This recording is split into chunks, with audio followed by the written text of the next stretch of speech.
अच्छा यार एक और टाइगर चेक कर लो माशाल्लाह, डबल हड्डी के अंदर बेहतरीन चीज़, खूबसूरत माशाल्लाह, हुस्न का शहजादा।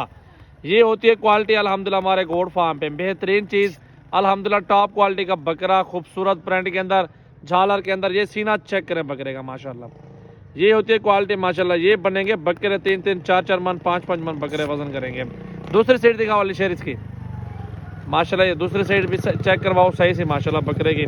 आप इसकी हाइट, लेंथ, लंबाई चेक कर लें, वजन देख लें माशाल्लाह। ब्रीडर का खूबसूरत बकरा है, दांतों में खीरा है अभी माशाल्लाह, बेहतरीन चीज़। लाइक शेयर कमेंट्स और जल्दी जल्दी फॉलो किया करें, रोज़ाना की अच्छी अच्छी चीज़ें आपको दिखाते रहते हैं माशाल्लाह। सजावल गोड फार्म पे हुस्न का शहजादा आज आपको दिखा रहा हूँ। चेहरा दिखाओ यार इधर, ये देख लें माशाल्लाह, बेहतरीन टॉप क्वालिटी का बकरा माशाल्लाह, चेक करें।